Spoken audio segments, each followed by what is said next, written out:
छोटे से गांव में शुभम नाम का एक बहुत ही सीधा साधा और ईमानदार किसान अपनी पत्नी सुमति के साथ रहता था। शुभम बहुत ही गरीब था, मगर वह दिन रात मेहनत और लगन से काम करता था। इतनी मेहनत के बाद भी भूषण गरीब ही था। वह कभी जमींदारों के यहाँ मेहनत मजदूरी करता तो कभी खेतों में काम करता था, ताकि उसके घर का खर्चा अच्छे से चल सके। जैसे जैसे समय बीत रहा था, उसकी गरीबी और भी बढ़ रही थी। एक दिन अपनी पत्नी से बोला, सुमति, मुझे कहीं बाहर शहर में जाकर काम करना चाहिए। इतनी मेहनत के बाद भी हम गरीब ही हैं। दूर शहर में मेहनत कम करनी पड़ती है और पैसे भी ज्यादा मिलते हैं। इसलिए मैंने अब सोच लिया है कि अब मैं किसी बड़े शहर में जाकर ही काम करूंगा, क्योंकि अब मुझे ये गरीबी देखी नहीं जाती। तुम्हारे ये फटे पुराने कपड़े देख मुझे अंदर ही अंदर खाती हैं। अब मुझे मत रोकना, मुझे शहर जाना ही होगा। अगर आप किसी दूसरे शहर में काम करने चले जाएंगे तो मैं घर में अकेली कैसे रहूंगी? मैं नहीं चाहती कि आप किसी दूसरे शहर जाकर काम करिए। मुझे ज्यादा पैसों का लालच नहीं है। आप जितना कमा कर लाते हो मैं उतने में ही खुश हूँ। मैं कम पैसे में भी गुजारा कर लूंगी। बस आप कहीं दूर मत जाइए, मेरे लिए बस यही ज्यादा है। आपके बिना मैं कैसे रहूंगी? आपका साथ ही मेरे लिए काफी है। शहर में कोई किसी का नहीं होता। शहर के लोग मुसीबत में साथ नहीं देते। हमारा गांव ही सबसे अच्छा है। मैं जानता हूँ सुमति, तुमने तो हमेशा दुख तकलीफ में मेरा साथ ही दिया है।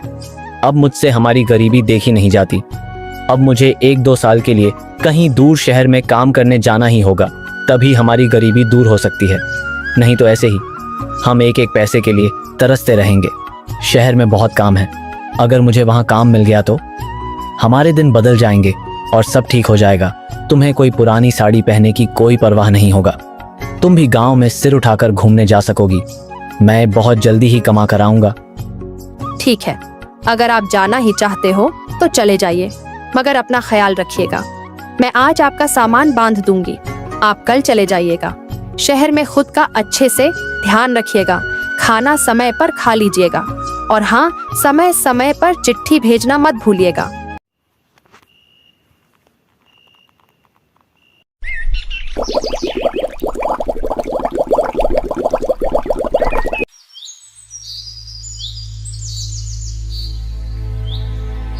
अगले दिन सुबह सुबह शुभम अपनी पत्नी से विदा लेकर शहर की ओर चल पड़ता है। पूरा दिन चलने के बाद वह शहर पहुंच जाता है। नए शहर में शुभम का कोई जान पहचान का नहीं था, इसलिए वह सोचता है किसी भी तरह मुझे रात बिताने का इंतजाम करना ही होगा। फिर अगली सुबह मैं काम ढूंढ लूंगा। शुभम रात बिताने के लिए एक घर के पास जाता है। तभी घर का मालिक बाहर आता है। तब शुभम उस व्यक्ति से कहता है, भाई, मैं बहुत दूर गांव से आया हूं और अब शाम हो गई है और मुझे रात बिताने के लिए थोड़ी जगह चाहिए। अगर आप मुझे रात भर रुकने के लिए अपने घर में थोड़ी जगह देंगे तो बहुत मेहरबानी होगी। इस शहर में मेरा कोई भी जान पहचान का नहीं है और मैं इस शहर में अनजान हूँ। रात में कहाँ भटकता फिरूंगा। आप मेरी थोड़ी मदद कर देते तो भगवान आपका भला करेगा। तुम गांव से आए हो या कहीं और से, मुझे इससे कोई फर्क नहीं पड़ता। मैं तुम्हें जानता भी नहीं, पहचानता भी नहीं, तो मैं तुम्हें अपने घर में कैसे ठहरा सकता हूँ? बहुत से लोग शहर में काम करने आते हैं। तुम कोई नए नहीं हो। जाओ और अपना ठिकाना कहीं और ढूंढो। क्या पता तुम चोर उचक्के भी सकते हो। मैं तुम्हें अपने घर में रहने नहीं दे सकता, इसलिए तुम यहाँ से चले जाओ। शुभम बिना कुछ कहे आगे चल पड़ता है। किसी और से मदद मांगने चला जाता है। वह सोचता है कोई तो मुझे अपने घर में रहने तो देगा। सभी लोग एक जैसे नहीं होते। मुझे और कोशिश करना होगा, क्या पता कोई रहने दे दे।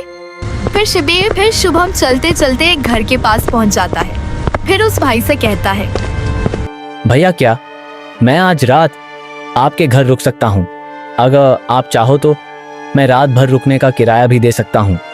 बस मुझे आज की रात रुकने दे दो। मेरे इस शहर में कोई भी नहीं है। मैं भी इस शहर में बिल्कुल नया हूँ। इसलिए मुझे आज की रात रुकने दे दो। भाई, मेरा घर बहुत छोटा है और मेरा परिवार बहुत बड़ा है, इसलिए तुम्हारा मेरे घर में रुकना मुश्किल होगा। तुम जाकर अपनी व्यवस्था कहीं और कर लो। अगर भाई मेरा घर थोड़ा बड़ा होता तो मैं आपका मदद जरूर करता, लेकिन अभी के लिए मुझे माफ कर दो। अभी तुम्हारा कोई भी मदद नहीं कर पाऊंगा।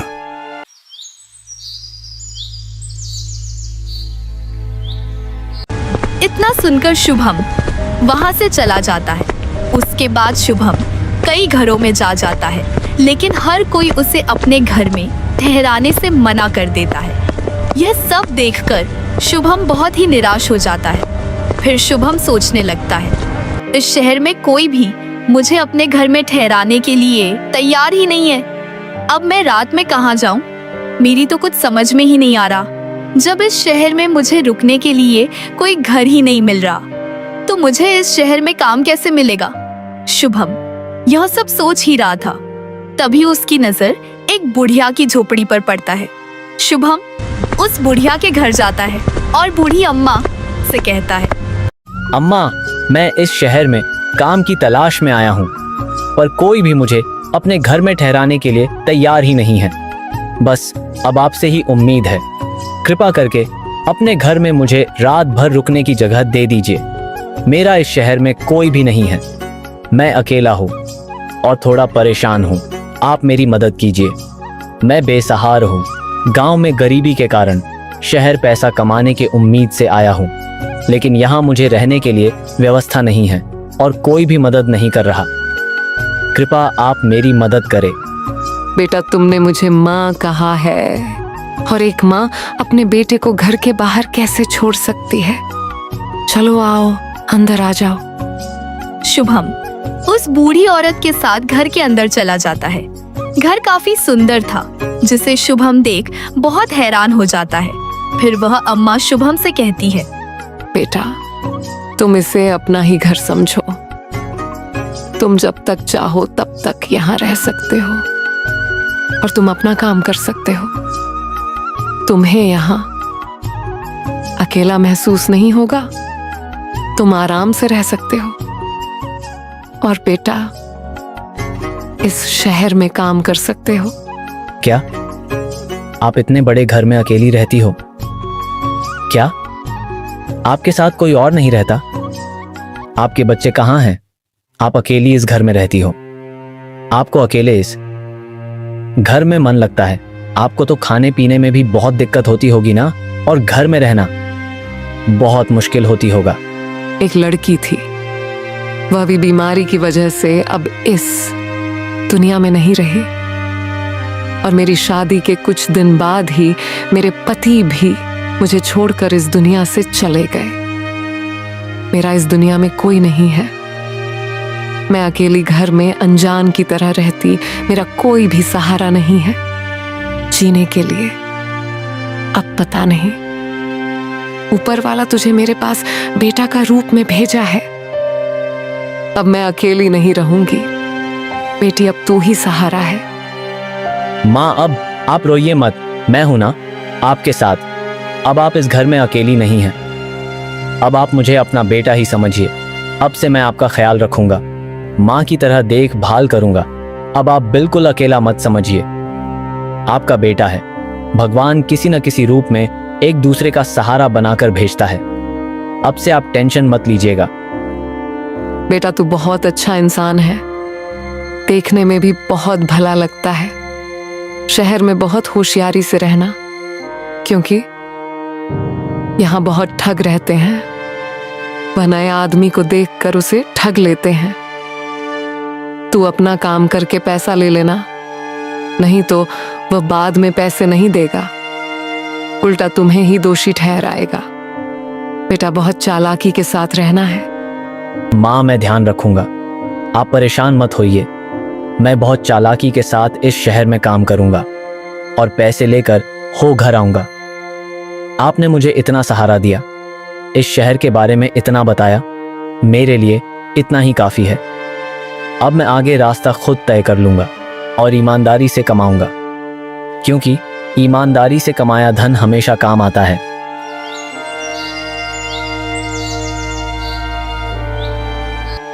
बूढ़ी अम्मा शुभम को खाना खिलाती है।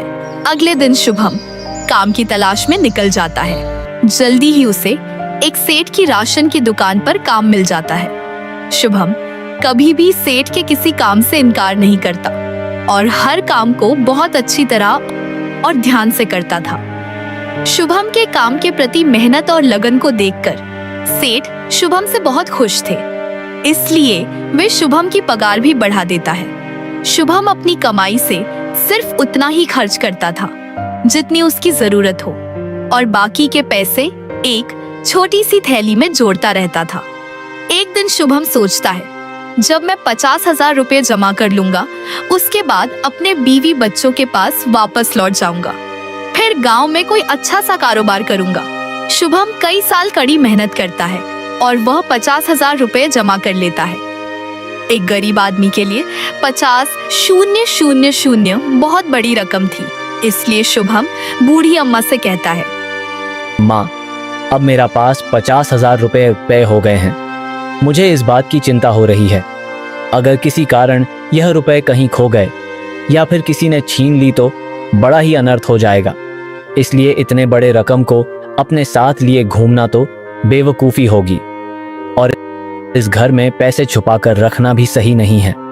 क्या पता मुझे कोई पैसा छुपाता हुआ देख ले और बाद में पैसे चुरा कर ले जाए, तो फिर मुझे खाली हाथ ही घर लौटना पड़ेगा।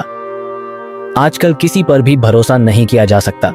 लोग बहुत ही बदमाश और बुरे लोग रहते हैं इस शहर में, इसीलिए अब मुझे अपने घर चले जाना चाहिए।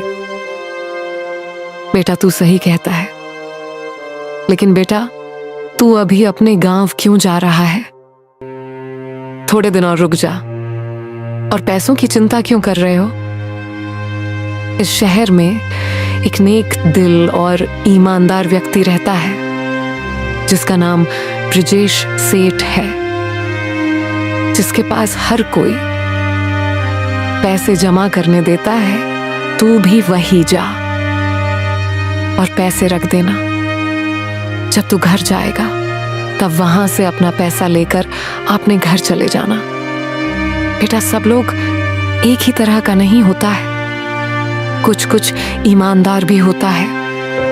शुभम बूढ़ी माँ की बात मान लेता है क्योंकि माँ भी सही बात कर रही थी। शुभम पैसे लेकर ब्रजेश सेठ के पास जाने लग जाता है। वह मन ही मन सोचता है, पैसे जमा कर दूंगा तो मैं और भी पैसे जाकर कमा लूंगा, फिर अपना जिंदगी गांव में बिताऊंगा और गांव में ही कोई अच्छा कारोबार करके अपना जीवन यापन करूंगा। गांव में तो अभी तक मैं गरीब ही रहता, कम से कम अब मेरे पास पैसे तो है जीने के लिए। कोई बात नहीं, जल्दी से मुझे सेठ के पास जाना होगा। शुभम सेठ के घर पहुंच जाता है और सेठ से कहता है, कौन हो तुम और यहाँ किस लिए आए हो? पहले तुम्हें कभी यहाँ नहीं देखा। लगता है तुम इस शहर के नहीं हो। तुम कहीं गांव से तो नहीं आए हो? एक मेरा नाम शुभम है, मैं इस शहर का रहने वाला नहीं हूँ। मैं तो गांव से यहाँ काम करने आया हूँ। मैंने कई साल तक मेहनत करके 50,000 रुपये जमा किए हैं। मैं अपनी रकम अमानत के तौर पर आपके पास रखने आया हूँ। आपके पास मेरे पैसे सुरक्षित रहेंगे जब तक मैं इस शहर में रहूँगा और काम करूँगा। तब तक मेरे पैसे आपके पास रहेंगे। मेहरबानी करके इन पैसों को आप अपने पास रख लीजिए, क्योंकि इसके अलावे मेरे पास कोई दूसरा उपाय नहीं है और आप गांव के सबसे ईमानदार आदमी में से हैं।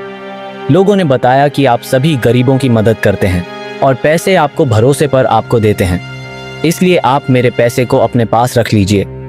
जमींदार ने जल्दी से शुभम से थैली ले ली और फिर शुभम से बोला, तुम्हें अपनी रकम रखने के लिए इससे बेहतर कहीं और जगह नहीं मिलेगी, इसलिए अब तुम चिंता मत करो। तुम्हारे यह पैसे मेरे पास सुरक्षित रहेंगे। अब तुम बिना किसी चिंता के अपने घर जा सकते हो। जब भी तुम्हारा मन करे अपने पैसे वापस ले जाना। तुमने बिल्कुल सही सुना है, मुझसे ज्यादा ईमानदार यहाँ इस शहर में कोई नहीं है, इसलिए तुम सही जगह आए हो। मेरे यहाँ कई गरीब मजदूर अपना पैसा रखने के लिए आते हैं। मैं का पैसा सुरक्षित आपने पास जमा करता हूँ। आज तक मैंने किसी के साथ बेईमानी नहीं किया और ना ही अब करूंगा। अब तुम्हें घबराने की बात नहीं है, तुम जा सकते हो। अब निफिक्र होकर अपना काम करना। जमींदार की बात सुनकर शुभम बेफिक्र होकर खुशी खुशी अपने घर चला जाता है।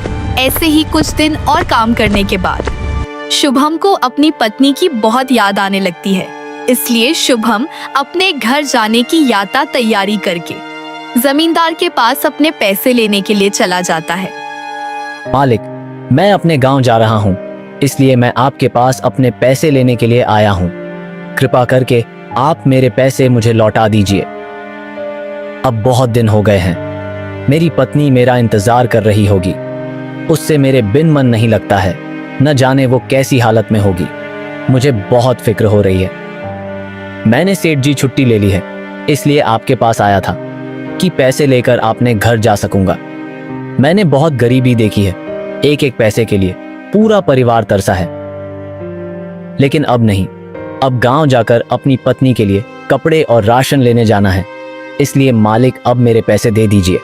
जमींदार शुभम को गौर से देखकर बोला, तुम किस पैसे की बात कर रहे हो? तुमने मुझे पैसे कब दिए थे? मैं कोई को पैसे के बारे में नहीं जानता हूं। मैंने तुम्हारे पैसे नहीं लिया है। जाओ यहां से, भागो। गरीब मजदूर काहे के कहां कहां से झूठ बोलने चले आते हैं, जबकि मैंने तुमसे कभी पैसे ही लिए थे और झूठ बोलने चले आते हैं। जमींदार की बात सुनकर भूषण के होश उड़ जाते हैं। मालिक, मैंने कुछ दिन पहले ही 50,000 रुपए आपके पास अमानत के तौर पर रखवा थे। तुम पगला तो नहीं गए हो या फिर तुम्हारा दिमाग खराब हो गया है जो ऐसी बेकार की बातें कर रहे हो? 50,000 रुपये, अरे इतनी बड़ी रकम है तो तुम्हारे 7 पीढ़ियों में भी किसी ने नहीं देखी होगी। वैसे तुम्हारे पास कहां से 50,000 रुपये आए और तुम्हारे पास क्या सबूत है कि तुमने मुझे 50,000 रुपये दिए थे? मालिक, मेरे पास सबूत तो कुछ नहीं है, मगर लोग कहते हैं कि आप बहुत ही ईमानदार हो, इसीलिए पैसे देते समय मैंने आपसे कोई प्रमाण नहीं लिया। शुभम जमींदार को अपने 50,000 रुपए की याद दिलाने की बहुत कोशिश करता है, लेकिन जमींदार शुभम की एक बात नहीं सुनता। जमींदार अपने नौकरों को बुलाता है और फिर नौकरों से कहता है, यह कोई बहरूपिया है, झूठ बोलकर मुझे बदनाम करना चाहता है। इसे मार पीट कर घर के बाहर फेंक दो। वे एक साथ शुभम पर टूट पड़े। जमींदार के नौकरों ने शुभम को बहुत पीटा।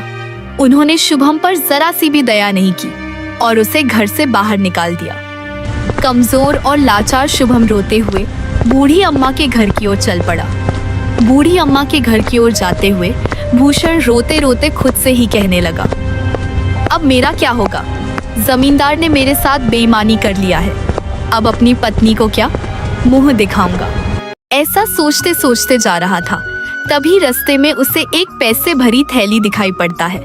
शुभम उसे उठाकर अपने पास रख लेता है और कहता है, भगवान ने मेरी सुन ली। उसने बेईमानी के बदले मुझे इतने पैसे दिए हैं। अब मैं अपने घर आराम से जा सकता हूँ। और ब्रिजेश सेठ धीरे धीरे बहुत गरीब हो जाता है। अब वह मुंह दिखाने के लायक नहीं रहता। इसलिए कहते हैं, भगवान के घर देर है अंधेरा नहीं। आपको यह कहानी कैसी लगी कमेंट में जरूर बताएं।